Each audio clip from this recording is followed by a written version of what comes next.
الحمدللہ رب العالمین والصلاة والسلام علی سید المرسلین اما بعد فاعوذ باللہ من الشیطان الرجیم بسم اللہ الرحمن الرحیم الصلاة والسلام علیکہ یا رسول اللہ وعلی آلک واصحابک یا حبیب اللہ الصلاة والسلام علیکہ یا نبی اللہ وعلی آلک واصحابک یا نور اللہ۔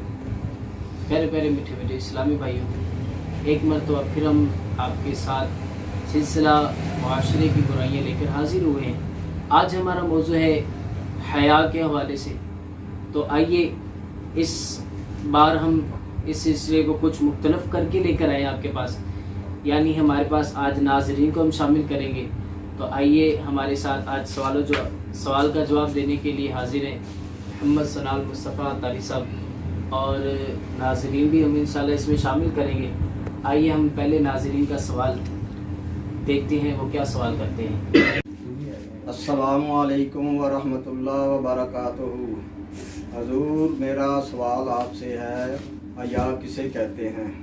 جی مرکز اولیاء سے ابھی ہمارے شفیق بھائی نے سوال کیا، حیا کسے کہتے ہیں، اس کے حوالے سے ہماری رہنمائی فرما دیجیے۔ دیکھیں، بیسیکلی حیا کا سب سے پہلے ہمیں معلوم ہونا چاہیے کسے کہتے ہیں، کیونکہ ہمارا موضوع بھی آج حیا کا ہی ہے۔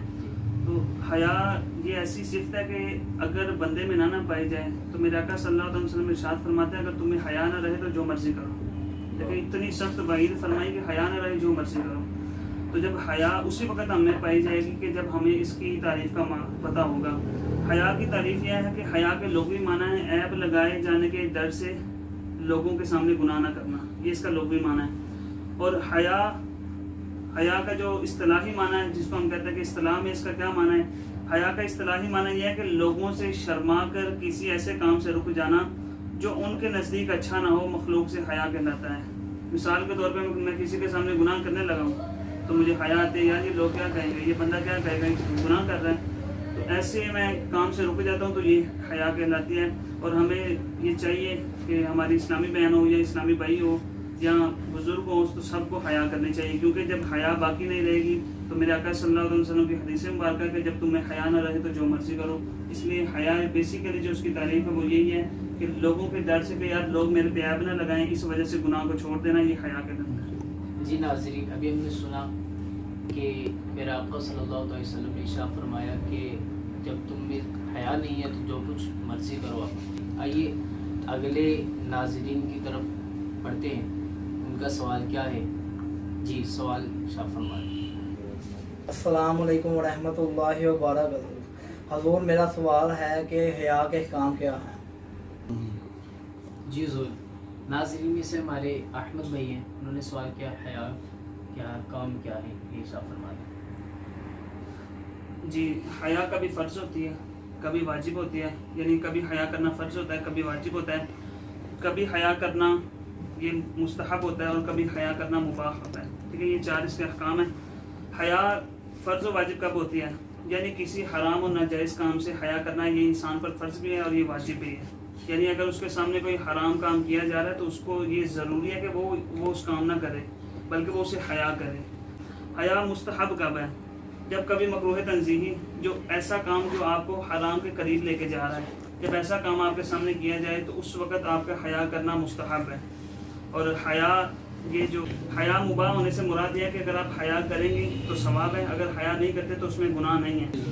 یہ ناظرین کا سوال آیا ہے کہ حیا کے متعلق اللہ تعالیٰ کے فرمائن کیا ہے، یہ شاہ فرما دیں۔ قرآن پاک میں اکثر مقامات پر اللہ تبارک و تعالیٰ نے حیا کا تذکرہ فرمایا۔ سورہ نور میں بھی اللہ تبارک و تعالیٰ فرماتا ہے قُلْ لِلْمُؤْمِنِينَ يَغُضُّوا مِنْ أَبْصَارِهِمْ وَيَحْفَظُوا فُرُوجَهُمْ۔ اے محبوب علیہ الصلوۃ والسلام، مومنین سے فرما دیجئے، مومنوں کے مردوں سے فرما دیجئے کہ اپنی نگاہوں کو نیچے رکھیں اور اپنی فرجوں کی حفاظت کریں۔ پھر آگے فرماتا ہے اللہ تبارک و تعالیٰ ذَلِكَ أَزْكَىٰ لَهُمْ، یہ ان کے لیے زیادہ پاکیزہ ہے۔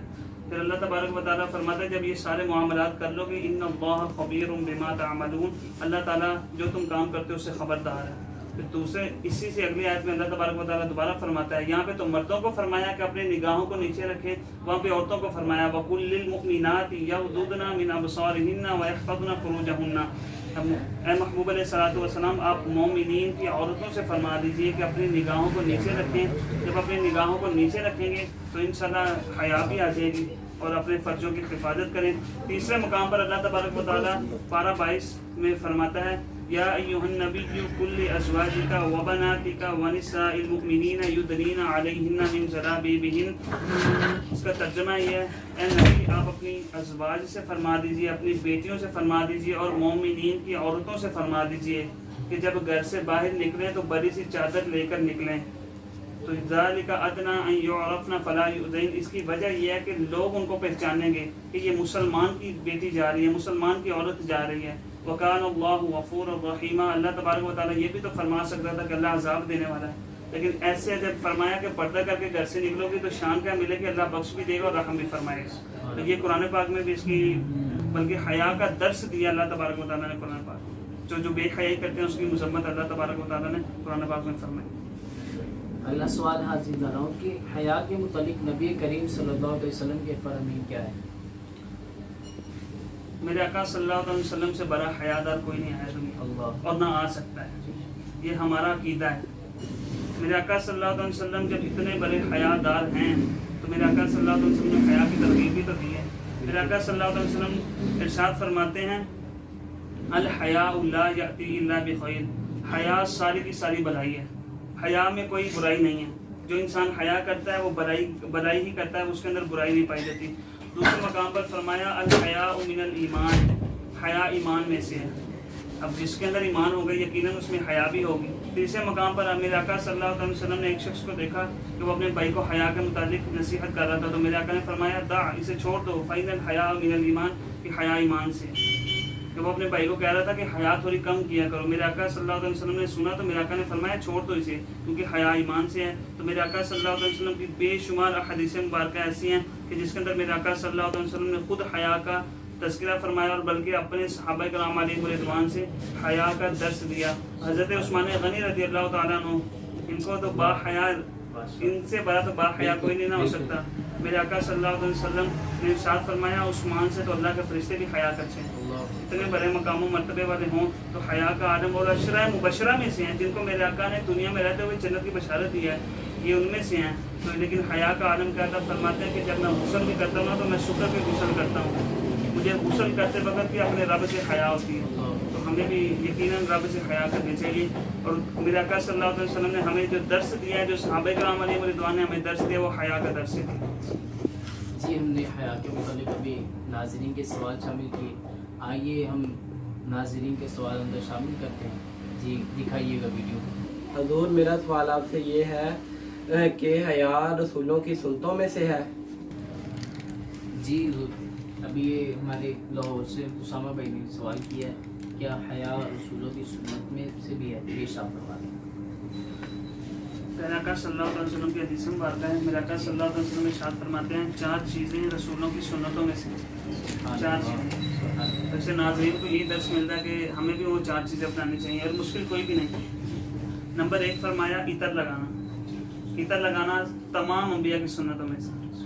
پچھلے انبیاء جو گزرے ہیں وہ بھی عطر لگایا کرتے تھے اور میرے آقا بھی عطر لگایا کرتے تھے۔ نمبر 2 فرمایا نکاح کرنا۔ نکاح کرنا بھی پچھلے انبیاء کرام علیہ رضوان کی سنتوں میں سے ہے، میرے آقا صلی اللہ علیہ وسلم ہے ان کی سنت میں سے بھی ہے۔ نمبر 3 مسواک کرنا، اور نمبر 4 حیا کرنا۔ موضوع ہمارا حیا کا تھا۔ دیکھیں حیا کرنا تو ایسی فضیلت کا کام ہے کہ جو پچھلے انبیاء اکرام علیہ الصلوۃ والسلام بھی گزر گئے، جو میرے آقا صلی اللہ علیہ وسلم وہ بھی حیا فرمایا کرتے تھے۔ اور ایک بات یہاں پہ ناظرین میں عرض کرتا چلوں، ہمارا عقیدہ جو متفقہ ہے وہ یہی ہے کہ اللہ تبارک و تعالیٰ کے جو انبیاء ہیں وہ زندہ ہیں، وہ ابھی بھی ہمارا درود پاک سنتے ہیں، بلکہ باپ کو بھی پہچانتے ہیں اور جو پڑھنے والا ہے اس کو بھی پہچانتے ہیں۔ پہچاننے کا وہی جو زندہ ہے، جو بندہ مر جاتا ہے اس کو وہ کہاں پہچانتا ہے، کوئی نہیں پہچانتا۔ اور بلکہ حدیث مبارکہ کے واضح الفاظ ہیں، میرے آقا صلی اللہ علیہ وسلم نے فرمایا ان اللہ حرم علی الارض ان تأکل اجساد الانبیاء فنبی اللہ حی ویرزقہ، بے شک اللہ تبارک و تعالیٰ نے زمین پر اس بات کو حرام کر دیا ہے کہ وہ انبیاء کے جسموں کو کھائے، بلکہ اللہ کے نبی زندہ ہیں۔ میرے آقا کے حدیث کے الفاظ ہیں فنبی اللہ حی، اللہ کے نبی زندہ ہیں، ویرزقہ، اور انہیں رزق بھی دیا جاتا ہے۔ تو یہ حیا کرنا یقیناً میرے آقا صلی اللہ علیہ وسلم کی بھی سنت اور پرانے انبیاء جو گزر چکے ہیں، گزرنے سے مراد یہ ہے کہ جو پرانی امتوں کے انبیاء تھے، یہ نہیں مراد کہ وہ اب زندہ نہیں ہیں۔ ہمارا عقیدہ یہ ہے کہ وہ پہلے بھی زندہ تھے اور اب بھی زندہ ہے اور قیامت تک وہ زندہ رہیں گے۔ یہ ان کی سنتوں میں سے حیا کرنا۔ جی حضور، ابھی ہم نے یہ سوال سنا کہ کیا حیا انبیاء کرام علیہ الصلوۃ والسلام کی سنتوں میں سے بھی ہے؟ ماشاءاللہ بہت ہی پیارا جواب ہمیں ہمارے سناد مصطفیٰ بھائی نے دیا۔ آئیے اگلا سوال شامل کرتے ہیں۔ جی لے چلیے گا ہمیں اگلے ناظرین کی طرف۔ السلام علیکم ورحمۃ اللہ وبرکاتہ۔ میرا نام محمد احمد ہے، میں لاہور سے بات کر رہا ہوں۔ حضور، میرا سوال یہ ہے کہ اللہ تعالیٰ سے کیسے حیا کرنی چاہیے؟ جی حضور، ناظرین کا سوال آیا ہے کہ اللہ عز و جل سے حیا کس طرح کرنی چاہیے، اس کا ارشاد فرمائیں۔ حضرت سیدنا عبداللہ بن مسعود رضی اللہ تعالیٰ عنہ سے مروی ہے کہ میرے آقا صلی اللہ علیہ وسلم نے صحابہ کرام علیہم رضوان سے فرمایا، اللہ عز و جل سے حیا کرو جیسا حیا کرنے کا حق ہے۔ جی سیدنا عبداللہ بن مسعود فرماتے ہیں، ہم نے عرض کیا، ہم اللہ عز و جل سے حیا کرتے ہیں اور سب خوبیاں اللہ عز و جل کے لیے ہیں۔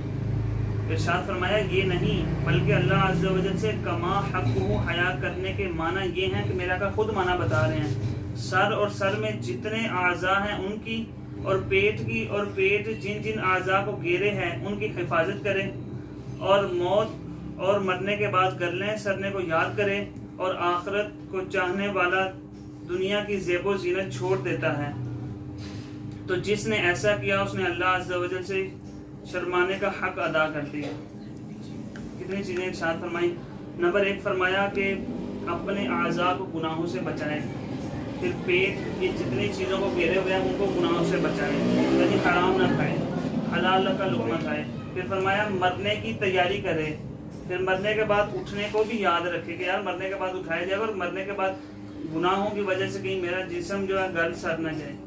پھر فرمایا جس نے دنیا کی زیب و زینت، دنیا کے اندر رہنے کو چھوڑ دیا، صرف اللہ تبارک و تعالیٰ کی طرف رجوع کیا، پیارے آقا صلی اللہ علیہ وسلم کے جو احکامات ہیں، جو پیارے آقا صلی اللہ علیہ وسلم ہم تک شریعت لے کے اس پر عمل کیا، تو فرمایا یہ وہ بندہ ہے جس نے اللہ کا حق ادا کر دیا۔ تو ہمیں بھی یقیناً ایسے کرنا چاہیے، ہمیں بھی اللہ تبارک و تعالیٰ کا حق ادا کرنا چاہیے، کیونکہ جب رب تبارک و تعالیٰ ہمیں اتنی نعمتیں دیتا ہے، وہ نعمتیں روکتا نہیں۔ میں گناہ بھی کروں، میں نماز بھی نہ پڑھوں، سارے معاملات بھی کروں، لیکن رب تبارک و تعالیٰ نعمتیں نہیں روکتا۔ سورج سے نہیں کہتا کہ یار اس کے گھر نہ روشنی ڈالنا، بلکہ سورج روزانہ آتا ہے، اپنے ٹائم پہ آتا ہے اور اپنے ٹائم پہ واپس جاتا ہے۔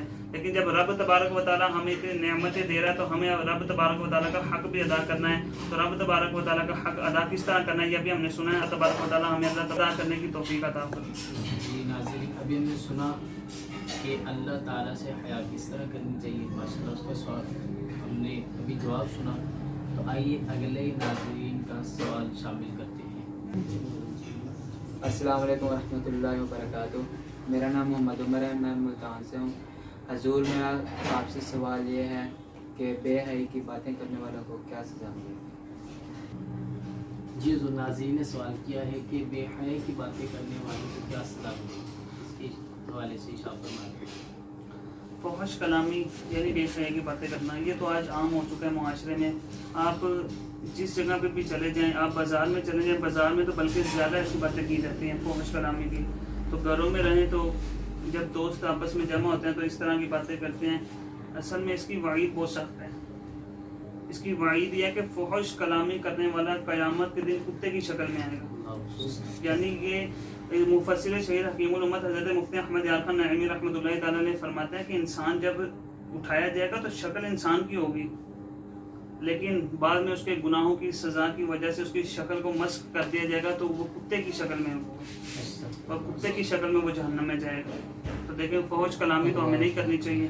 یقیناً دیکھیں درود پاک کی میں بات کروں گا نا، یار درود پاک پڑھو، اگر اگلا بندہ نہیں بھی پڑھے گا مجھے نیکی کا کرنے کا ثواب مل گیا، میں نے اس کو نیکی کہی، میں نے اس کو بات کہی، اس کو مجھے کہنے کا ثواب مل گیا۔ ہاں اگر میں اس کو گناہ کی دعوت دیتا ہوں کہ یار آؤ فلم دیکھنے چلیں، یہ میری فحش کلامی ہے کہ میں اس کو کہنا آؤ فلم دیکھنے چلیں، آؤ ڈرامہ دیکھنے چلیں، آؤ بازار میں چلیں، کہ میں نے کبھی اس کو یہ کہا یار آؤ مسجد میں چلیں، آج نمازیں پڑھ لیتے ہیں، رب کو راضی کر لیتے ہیں۔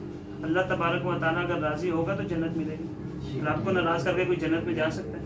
نہیں جا سکتا۔ یقیناً جب رب ناراض ہوگا تو پھر ہم لوگ کہتے ہیں، یہ شکوہ کرتے ہیں، یار ہمارے دنیا میں بہت مشکلات آ رہی ہیں، مصیبتیں بہت ہیں، اولاد کہنا نہیں مانتی۔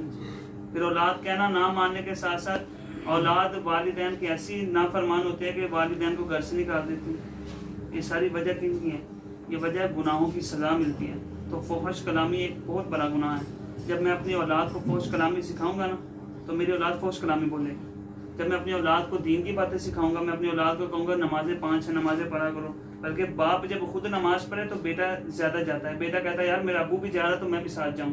آپ نے چھوٹا بچہ دیکھا ہوگا, چھوٹا اس کو نماز پڑھنی آتی نہیں ہے, لیکن جب باپ کے ساتھ جاتا ہے جیسے باپ کرتا ہے وہ کرتا ہے کہ نہیں؟ بالکل کرتا ہے. تو دیکھیں ہم اپنی اولاد کو فوج کلامی نہیں سکھائیں گے تو وہ فوج کلامی کی باتیں نہیں کرے گی. ہاں اس کی گیدرنگ اچھی نہ ہو, مثال کے طور پہ بیٹھ جاتا ہے ایسے دوستوں کے اندر بیٹھتا ہے جو دیتی گالی, جو کہتے ہیں وہ گیمنگ کھیلنے چل, ایسے دوستوں کے پاس جب بیٹھے گا تو اولا تو اس کا ایمان بھی ضائع ہوگا اور دوسرا گھر آ کے ماں باپ کو گالیاں دے گا.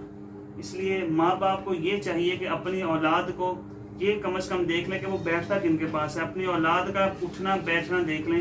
انشاءاللہ جب اپنی اولاد کا اٹھنا بیٹھنا دیکھیں گے تو یہ فوج کلامی سے بھی محفوظ رہیں گی اور اس کی وعید کے وہ کتے کی شکل میں اٹھایا جائے گا, اس سے بھی محفوظ رہیں گے. اللہ تبارک و تعالی ہمیں فوج کلامی جیسی بیماری سے بچتے ہوئے اچھا کلام کرنے کی توفیق عطا فرمائے. جی آئیے ہم اگلے سوال کی طرف بڑھتے ہیں. السلام علیکم ورحمۃ اللہ وبرکاتہ. حضور میرا آپ سے سوال یہ ہے کہ پردے کا حکم کب نازل ہوا؟ جی حضور, ناظرین کا سوال ہے کہ پردے کا حکم کب نازل ہوا, اس کے حوالے سے ارشاد فرمائیں.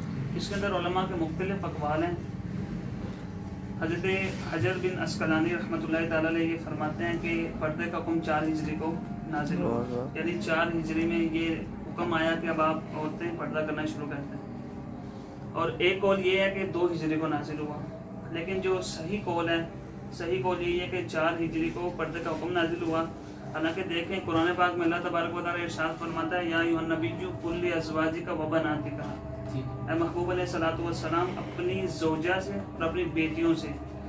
کیا ہم یہ گمان کر سکتے ہیں کہ نبی کی جو بیوی ہے وہ پردہ کیے بغیر گھر سے نکلے گی؟ کبھی بھی نہیں ہے. تو ہمارا گمان بھی نہیں ہے کیونکہ وہ ہماری مائیں ہیں.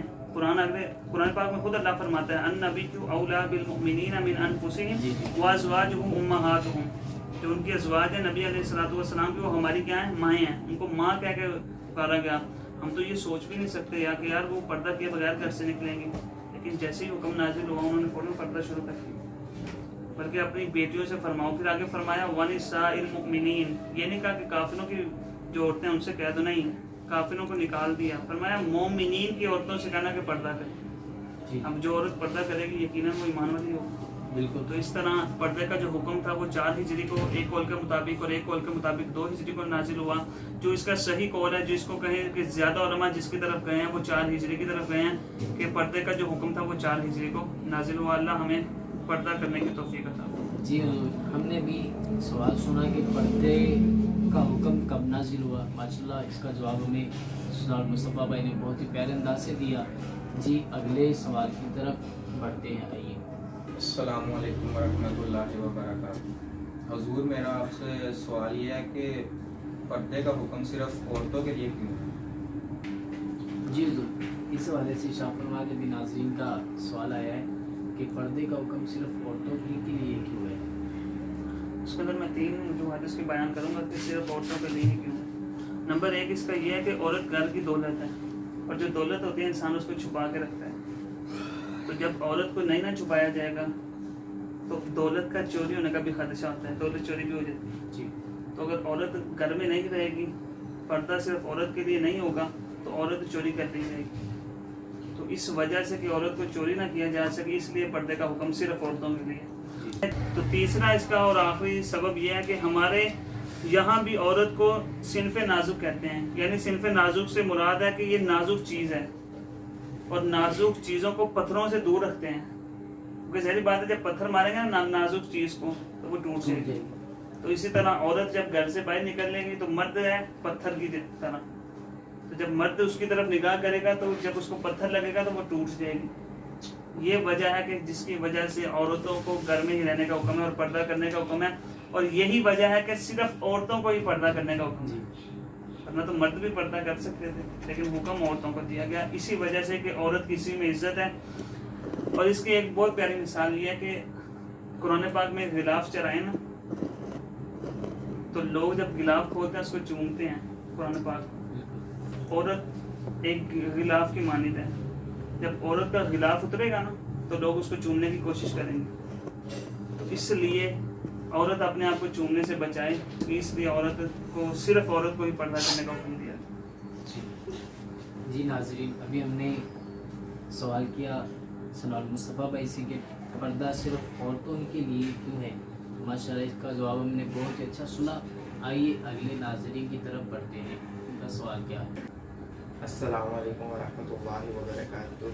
حضور میرا یہ سوال ہے کہ صحابیات کی حیات کیسی تھی؟ جی ناظرین کا بھی سوال آیا کہ صحابیات کی حیات کیسی تھی، اس حوالے سے شاہ فرما دیجیے گا۔ حضرت سیدتنا ام خلاد رضی اللہ تعالی عنہ، ان کا بیٹا جنگ میں شہید ہو گیا۔ جی، جب جنگ میں شہید ہو گیا تو آپ رضی اللہ تعالی عنہ ان کے بارے میں معلومات حاصل کرنے کے لیے نقاب ڈالے بارگاہ رسالت صلی اللہ علیہ وسلم میں حاضر ہوئی۔ ابھی بھی نقاب ڈالا، بیٹا شہید ہو گیا، تو کسی کہنے والے نے حیرت سے پوچھا کہ آپ کا تو بیٹا شہید ہو گیا ہے، تو آپ نے کمال کا جملہ ارشاد فرمایا۔ آپ فرمانے لگی کہ بیٹا شہید ہوا ہے لیکن میری غیرت تو نہیں گئی، بیٹا مر گیا، بیٹا چلا گیا، غیرت تو نہیں گئی۔ ایسی ہمارے صحابیات کی حیا ہوا کرتی تھی کہ بیٹا بھی چلا جائے تو نقاب نہیں اتارتی تھی۔ تو یہ جو اسلامی بہنیں بھی سنیں تو ان کے لیے بھی یہی گزارش ہے، بلکہ ان کے لیے یہ قرآن پاک میں اللہ تبارک و تعالیٰ کا حکم ہے کہ پردہ کر کے گھر سے نکلیں، چادر پری سی نکال کے پہن کر نکلیں۔ تو ہمیں یہ چاہیے کہ جو اسلامی بہنیں ہیں وہ بھی جب گھر سے نکلیں تو پردہ کر کے نکلیں، کیونکہ ہمارے صحابیات کی حیا ایسی تھی کہ بیٹا تو کھو دیا لیکن اپنی حیا کو نہیں کھویا۔ جی ناظرین، ابھی ہم نے سنا کہ صحابیات کی حیات کیسی تھی، ماشاءاللہ بہت ہی پیارا جواب ملا۔ آئیے اگلے سوال کی طرف بڑھتے ہیں۔ السلام علیکم ورحمۃ اللہ وبرکاتہ۔ حضور میرا آپ سے سوال یہ ہے، پردے میں رہنے کی کیا برکتیں ہیں؟ جی حضور، ابھی سوال ہوا ہے کہ پردے میں رہنے کی کیا کیا برکتیں ہیں، اس حوالے سے شاہ فرما دیں۔ اس میں بے شمار برکتیں ہیں۔ سب سے پہلے پردے میں رہنے کی برکت یہ ہے کہ پردہ کرنے میں احکام خدا رسول صلی اللہ علیہ وسلم کی اطاعت ہے۔ جی۔ نمبر 2، پردہ دلوں کی راحت کا سبب ہے۔ نمبر 3، پردہ عفت اور پاک دامنی کا سبب ہے۔ نمبر 4، پردہ ایمان کی علامت ہے۔ ابھی ہم نے سنا تھا الحیاء من الایمان، بالکل، تو پردہ ہی حیا ہے اور وہ ایمان کی علامت ہے۔ پھر پردہ محافظ حیا ہے، حیا کی حفاظت کرنے والا پردہ۔ پھر فرمایا کہ پردہ موجب ستر ہے، ستر کو چھپانے والا ہے۔ پھر فرمایا کہ پردہ غیرت کا تقاضا ہے۔ یہ جتنی چیزیں بیان ہوئی ہیں، اگر آپ پردہ کریں گے تو انشاءاللہ آپ کو یہ ساری کی ساری فضیلتیں حاصل ہوں گی۔ جی ناظرین، ابھی ہم نے سنا کہ پردے میں رہنے کی کیا کیا برکتیں ہیں۔ آئیے اگلے سوال کی طرف بڑھتے ہیں۔ حضور یہ ارشاد فرمائیے گا کہ بے پردگی کی تباہ کاریاں کیا ہیں، اس حوالے سے ارشاد فرما دیں۔ اگر تو یہ بات کہی جائے نا کہ بے پردگی کی ہیں تباہ کاریاں، تو یہ بات غلط نہیں ہے۔ جی، اس کی سب سے پہلی جو تباہ کاری ہے نا، بے پردگی اللہ اور رسول صلی اللہ علیہ وسلم کی نافرمانی ہے۔ دوسری، بے پردگی ہلاکت خیز گناہ کبیرہ ہے۔ بے پردگی کون سا گناہ ہے؟ گناہ کبیرہ۔ نمبر 3، بے پردگی اللہ عز و جل کی رحمت سے دور کرنے کا سبب ہے۔ پھر نمبر 4، بے پردگی جہنم میں لے جانے والا کام ہے۔ نمبر 5، بے پردگی نفاق کی علامت ہے۔ نمبر 6، بے پردگی سے قبر میں اندھیرا آتا ہے۔ نمبر 7، بے پردگی معاشرے میں فحاشی کے پھیلاؤ کا ذریعہ ہے۔ معاشرے میں برے کام ہوتے ہیں بے پردگی کی وجہ سے۔ نمبر 8، بے پردگی غیر مسلموں کی سازش ہے۔ یہ غیر مسلموں نے سازش کیا کہ مسلمان کی عورتیں پردہ کر کے گھر سے نہ نکلیں، بلکہ جس طرح کفار کی عورتیں پردہ کیے بغیر دوپٹہ بھی نہیں لیتی اور ہاف بازو پہنتی ہیں، اس طرح کفار کی عورتیں نکلتے ہیں، اور یہ ان کی سازش ہے کہ مسلمان کی عورت بھی جب گھر سے نکلے تو اس حال میں نکلے کہ اس نے بھی دوپٹہ نہ لیا ہو۔ لیکن ہمیں یہی چاہیے کہ پردہ کرنا چاہیے تاکہ ہم قرآن پہ بھی عمل کریں، میرے آقا صلی اللہ علیہ وسلم بھی سے راضی ہوں گے۔ سیدتنا فاطمہ الزہرا رضی اللہ تعالیٰ عنہ کا سناتا ہوں کہ آپ فرماتے ہیں کہ میرا جنازہ رات کے ٹائم اٹھانا، تو عرض کیا گیا اس کی وجہ کیا ہے؟ تو آپ نے فرمایا کسی مرد کی نظر میرے چہرے پہ نہ پڑے۔ اتنی حیا کرتی تھی۔ تو ہمیں بھی حیا کرنی ہے۔ یقیناً یہ جو سارا ہم نے حیا کا موضوع رکھا ہے، یہ بھی وجہ یہی تھی کہ معاشرے میں آج یہ بھی پھیلایا جا رہا ہے کہ میرا جسم میری مرضی۔ جسم آپ کا ہو سکتا ہے لیکن مرضی آپ کی نہیں ہے، مرضی اللہ اور اللہ کے رسول کی ہے۔ شریعت پہ چلیں گے۔ مثال کے طور پہ جسم میرا ہے، اب نماز کا حکم کس کی طرف سے؟ اللہ تبارک و تعالیٰ کی طرف سے۔ اب میں نماز نہیں پڑھوں گا تو گناہ گار تو ہوں گا نا۔ بظاہر میں مجھے کوئی سزا نہیں مل رہی، لیکن قبر میں جاؤں گا تب تو سزا ملے گی نا، جب جہنم میں تب تو سزا ملے گی۔ پھر آقا صلی اللہ علیہ وسلم ناراض ہو گئے، اس سے بڑی سزا کیا ہے؟ اور بے نمازی کے متعلق یہاں تک فرمایا گیا کہ جب اس کو قبر میں رکھا جائے گا اگر اس کا چہرہ قبلہ کی طرف ہوا تو وہ قبلہ سے پھیر دیا جائے گا. تو یہ دیکھیں تباہ کاریاں ہی ہیں اس کی حقیقتاً. اور یہ میرا جسم میری مرضی یہ ٹرینڈ ختم کریں اپنے معاشرے سے, بلکہ اپنے معاشرے میں یہ ٹرینڈ لائیں کہ اگر میرا جسم ہے تو مرضی اللہ اور اللہ کے رسول کی ہے. حتیٰ کہ اتنے لوگوں کی غیرت مر چکی ہے کہ بھائی اسے سوال کیا گیا کہ یار تمہاری بہن کہہ رہی ہے میرا جسم میری مرضی, تو اس نے آگے سے جواب دیا کہ یار واقعی اس کا جسم اس کی مرضی, تو وہ جو مرضی کر. اور فرمایا ایک عورت 4 بندوں کو جہنم میں لے کے جائے گی, اپنے بھائی کو, اپنے باپ کو, اپنے بیٹے کو اور اپنے شوہر کو. اللہ تبارک و تعالیٰ عورت کے بارے میں فیصلہ کرے گا کہ اس کے گناہوں کی وجہ سے یہ پردہ نہیں کرتی تھی, اس وجہ سے اس کو جہنم میں لے جایا جائے. وہ کہے گی یا اللہ میں نے اکیلے نہیں جانا, میں نے اپنے بھائی کو بھی لے کے جانا ہے, کیونکہ اگر میرا بھائی مجھے کہتا تو میں نے پردہ کر لینا تھا. میرے بھائی نے مجھے نہیں کہا یا اللہ میرا بیٹا بھی آئے, کیونکہ میرا بیٹا میرے سے یہ فرمائش تو کرتا تھا کہ ماں مجھے فلاں ڈش بنا کے دو, فلاں ڈش بنا کے دو. اگر میرا بیٹا یہ کہتا کہ ماں اگر تم نے پردہ نہ کیا تو میں نے کچھ بھی نہیں کھانا, تو کیا میں پردہ نہ کرتی. شوہر کو بلایا جائے گا, شوہر سے کہا جائے گا تو اس کا حاکم تھا, تو شوہر کو بھی اسی طرح جہنم میں بھیج دیا جائے گا. شوہر, باپ, یہ 4 ایسے بیان ہو گئے, شوہر, باپ, بیٹا اور بھائی, یہ 4, ایک عورت ان 4 کو جہنم میں لے کے جائے گی. تو کیوں کل کی ہم سزا لیں کہ کل کی عورت ہمیں جہنم میں لے کے جائے کل کو, تو ہمیں آج ہی اپنی عورتوں کو پردہ کروا لینا چاہیے, ورنہ اس کی تباہ کاریاں بہت زیادہ ہیں. اللہ تبارک و تعالی ہمیں اپنے اسلامی بہنوں کو پردہ کرنے کی توفیق عطا فرمائے, اور اسلامی بھائیوں کو غیرت کرنے کی توفیق عطا فرمائے کہ وہ اپنی اسلامی بہنوں کو پردے کی تلقین کریں.